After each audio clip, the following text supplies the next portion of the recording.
સૌરાષ્ટ્ર લેવા પટેલ સમાજના ઉપક્રમે કન્યા છાત્રાલય અને દીકરાઓ માટેનું છાત્રાલય અને વર્કિંગ વુમન માટેનું છાત્રાલય એ ત્રણેય નવી સુવિધાઓ અને આખાએ સંકુલને સરદાર વલ્લભભાઈ પટેલનું નામકરણ કરવા માટેના કાર્યક્રમને આજે અહીંયા સાક્ષી થવાનો મને અવસર આપ્યો એ માટે હું સંસ્થાના પ્રમુખ ભાઈ શ્રી કાનાણી સાહેબનો હૃદયપૂર્વક આભાર માનું છું.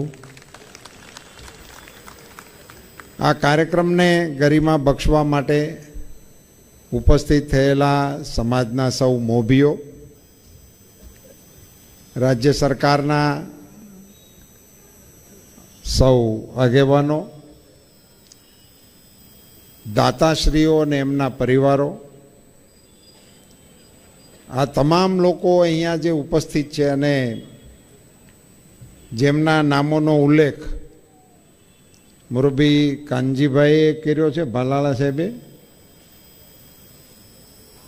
આપણા કાનાણી સાહેબે પ્રસ્તાવનામાં જેટલા નામોનો ઉલ્લેખ કર્યો હતો, હું પણ એ બધા નામનો મેં ઉલ્લેખ કર્યો છે એમ તમે બધા માની લેશો.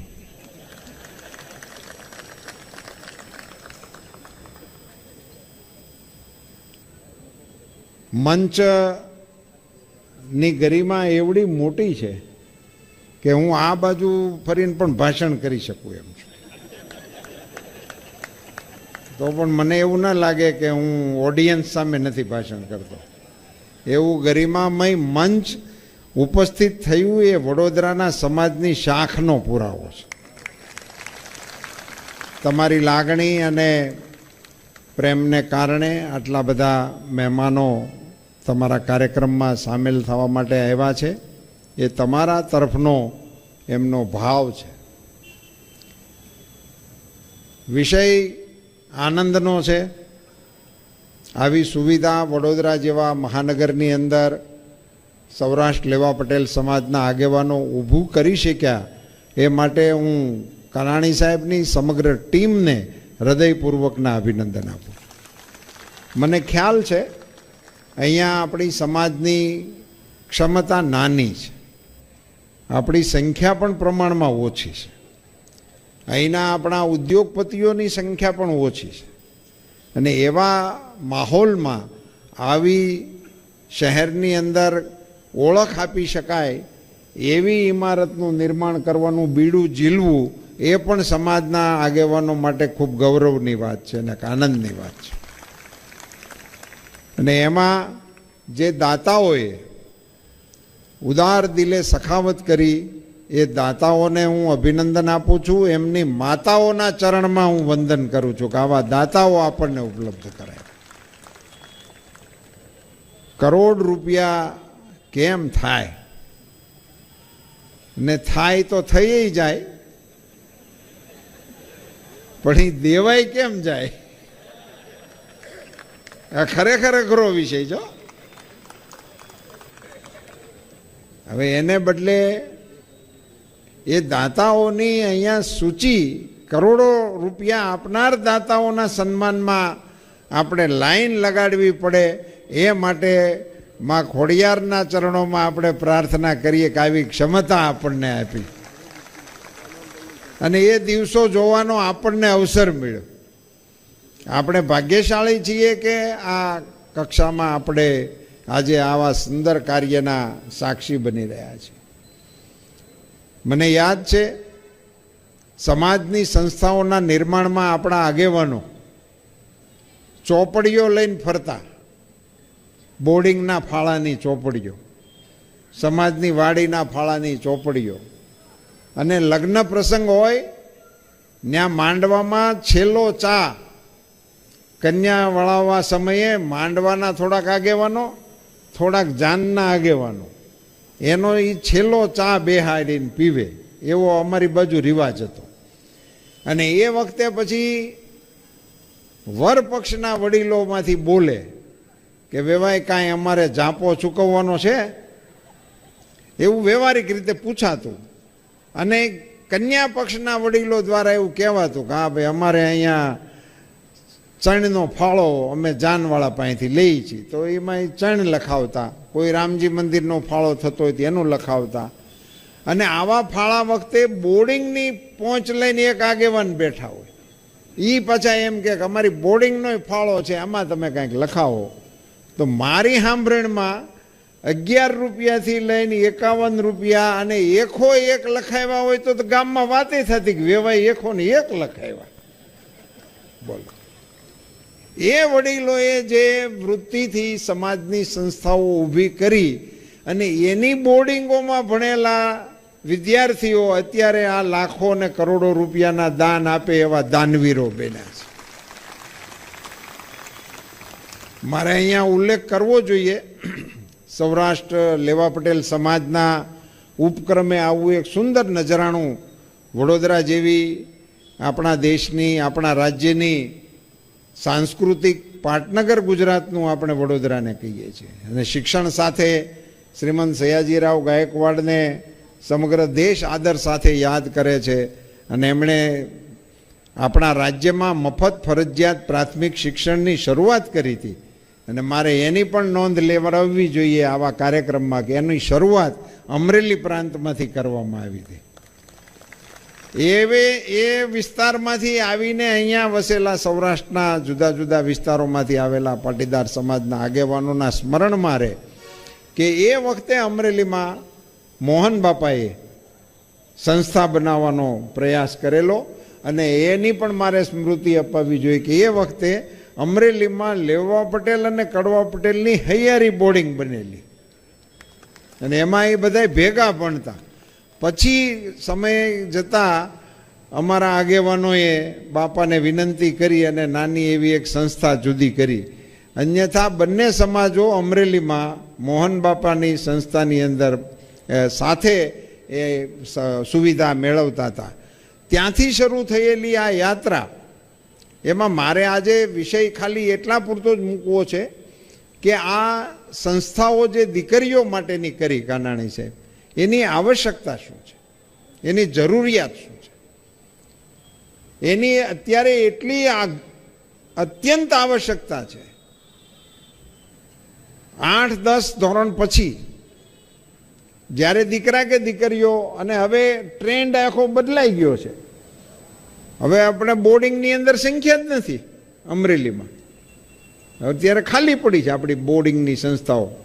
એનું કારણ કે મોટા ભાગે બધાને અમદાવાદ, સુરત, વડોદરા અને અમેરિકા સુધી આ પન્નો પૂગી ગયો છે.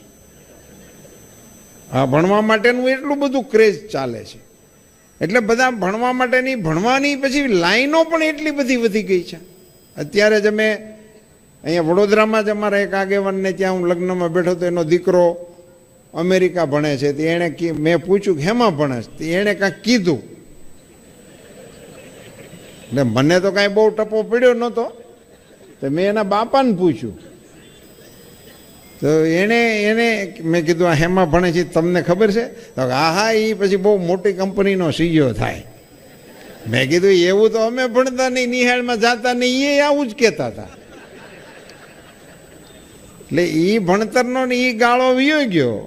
હવે તો બધું એકદમ સ્પેશિયલ સબ્જેક્ટો ઉપર બધા અભ્યાસો કરે છે ને એવા વિવિધ અભ્યાસક્રમો એ મહાનગરોની અંદર, મોટા શહેરોની અંદર મળે છે. એટલે એમાં આપણા દીકરા દીકરીઓને જવા માટેનો ક્રેઝ ઊભો થયો છે. અમદાવાદની અંદર કાલે એક સમારંભમાં ક્યાંક કોઈક આગેવાન આંકડો બોલ્યા હતા, ક્યાં સમારંભમાં બોલ્યા હતા એ મને સ્મરણમાં નથી, પણ 35,000 દીકરા દીકરીઓ અમદાવાદની અંદર રહીને અભ્યાસ કરે છે. 35,000 આવડો મોટો આંકડો છે આ વિદ્યાર્થીઓનો રહેવાનો. અહીંયા વડોદરાની અંદર પણ પહેલેથી જ જુદી જુદી વિદ્યા શાખાઓની ઘણી બધી સંસ્થાઓ, અને મહારાજા સયાજીરાવ યુનિવર્સિટી ખૂબ મોટું નામ, એને કારણે અહીંયા પણ ખૂબ આકર્ષણ છે. અને આપણો સમાજ જે અહીંયા રહે છે એમના દીકરા દીકરીઓ માટે પણ આવશ્યકતા છે.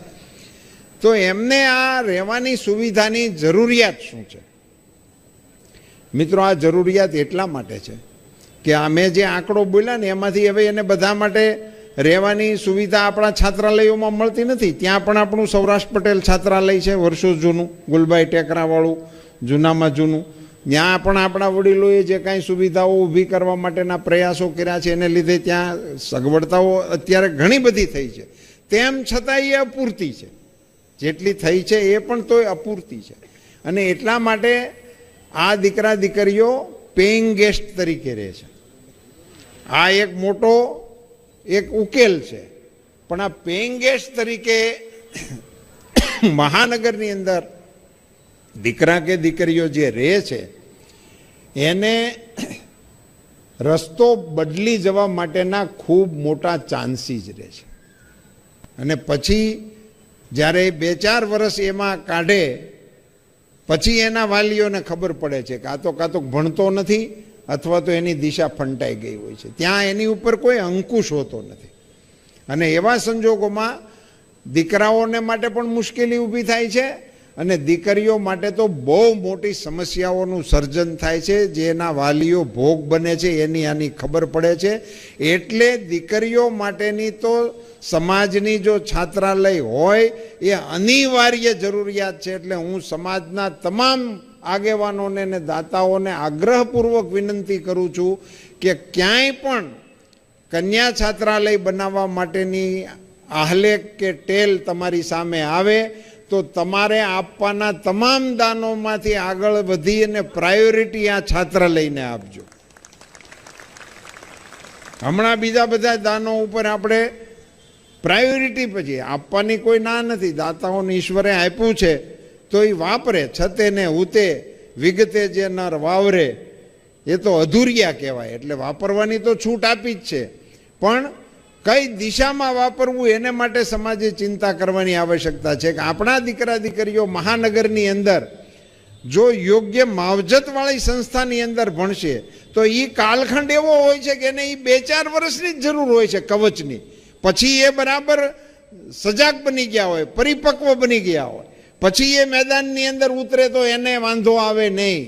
પણ કાચો ઘડો હોય, ગામડામાંથી નીકળેલા હોય, ઘરમાંથી હજી મોટા ન થયા હોય, કુટુંબની હૂંફમાંથી બહાર નીકળ્યા હોય ને એ સીધા પેઇંગ ગેસ્ટમાં જાય અને સ્વતંત્ર રીતે મહાનગરની અંદર રહે તો મહાનગરની આબોહવામાં એ દીકરા કે દીકરીઓને ભટકી જવા માટેના ખૂબ મોટા ચાન્સીસ હોય છે. એમાંથી આપણા સંતાનોને બચાવવા માટેનો આ જબરજસ્ત પ્રયાસ છે. એ જેમણે વિચાર કર્યો એને હું અભિનંદન આપું છું, એમને હું ધન્યવાદ આપું છું. અને આ અત્યંત આવશ્યક કામ હતું એ સારી રીતે સુપેરે અહીંયા સફળ રીતે થયું છે. હું તો એક વખત એ કામકાજ ચાલતું હતું ત્યારે પણ એને જોવા માટે આવવાનો મને અવસર મળ્યો હતો.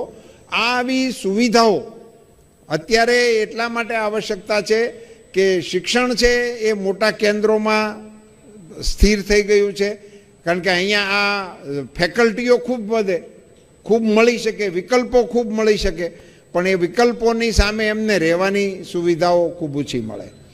એક તો એને માટે આ બધા અભિનંદનના અધિકારી છે. એટલે જે દાતાઓનું દાન, પરસોત્તમભાઈ આજે તમારું દાન આની અંદર જે અપાણું એને હું ખરેખર હૃદયપૂર્વકના અભિનંદન આપું છું. અન્ય બધા જ દાતાઓને અભિનંદન આપું છું.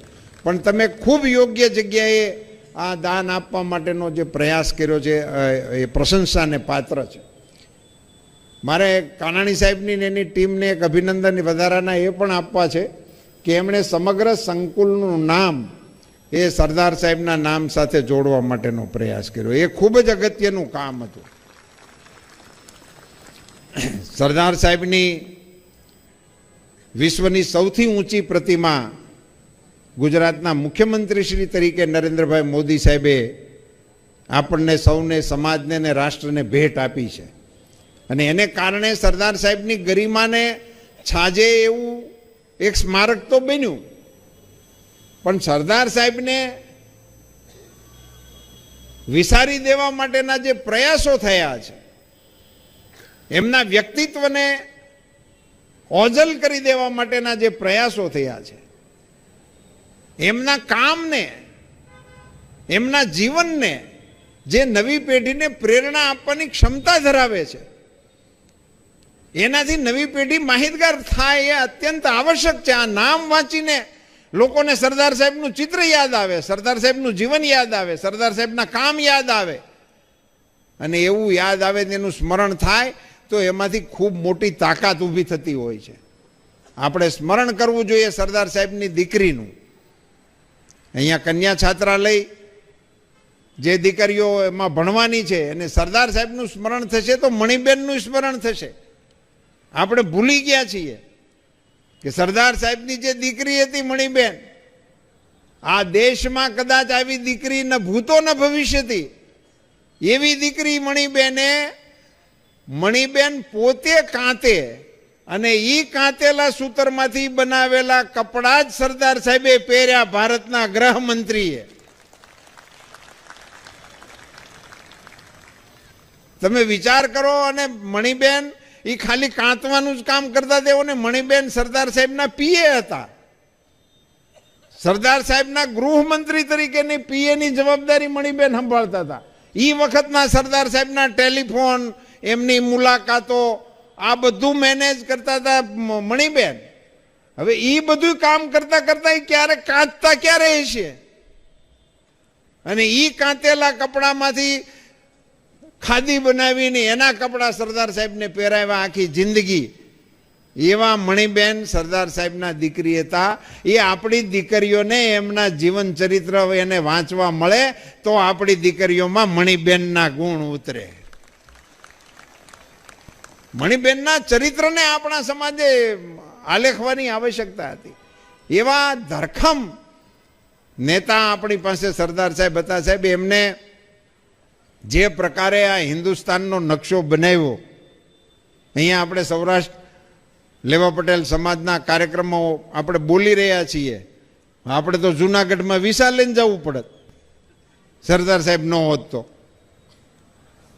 એને આપણી ભેગું જોડાવું જ નહોતું. સરદાર સાહેબ ન હોત તો આપણે હૈદરાબાદમાં વિઝા લઈને જવાનું થાત. આવી સ્થિતિનું જે નિર્માણ હતું એને, અને અત્યારે આપણને બધાને ખબર છે 100 જણાને ભેગા કરવા હોય તો કેટલું અઘરું પડે છે. અને ચૂંટાયેલા લોકોનું કાંઈક નાનું મોટું સંગઠનનું કાંઈક કરવું હોય તો કેટલું કપરું કામ છે.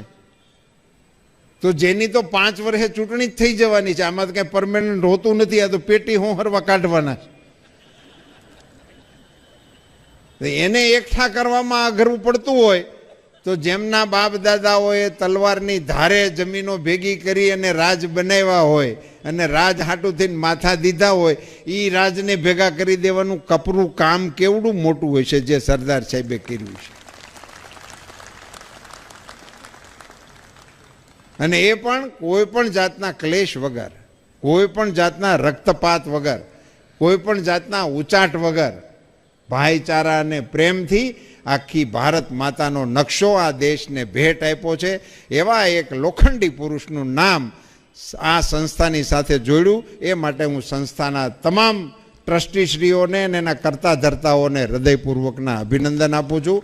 વડોદરાની સંસ્કાર નગરીમાં સમાજ માટેની સુવિધાઓ ઊભી કરવાની સાથે સાથે આપણી વિરાસતને તમે યાદ કરી એટલે મોદી સાહેબનું એક સ્લોગન મને યાદ આવે છે, વિરાસત ભી વિકાસ ભી. આપણો વારસો પણ જળવાવો જોઈએ અને આપણો વિકાસ પણ થવો જોઈએ. સરદાર સાહેબ એ આપણો વારસો છે અને આ સંસ્થા એ આપણો વિકાસ છે. આવા સુંદર મજાના કાર્યક્રમનો સાક્ષી થવાનો મને અવસર આપ્યો એટલા માટે હું સૌ ટ્રસ્ટીશ્રીઓનો અને ખાસ કરીને કાનાણી સાહેબનો આભાર માનું છું. એકાદી વખત એમના નક્કી કરેલા કાર્યક્રમમાં મેં હા પાડીથી નહોતો આવ્યો, એટલે એનું આજે હરભર ગણી લેજો. કાર્યક્રમમાં ખૂબ મોટા ગજાના આપણા સમાજના આગેવાનો ઉપસ્થિત છે, દાતાશ્રીઓ ઉપસ્થિત છે અને સમયની પાબંદી છે એટલે ઘણી બધી વાતો અને વિષયો એ વળી પાછા આપણે ફરી મોકળાશમાં ક્યારેક મળીશું ત્યારે કરીશું. આ સંસ્થામાં ભણનારી દીકરી અને દીકરાઓ એ બધાની પોતાની કારકિર્દીમાં ઉચ્ચતમ સફળતાઓને પ્રાપ્ત કરે એવી શુભકામનાઓ સાથે આપ સૌનો ખૂબ ખૂબ આભાર.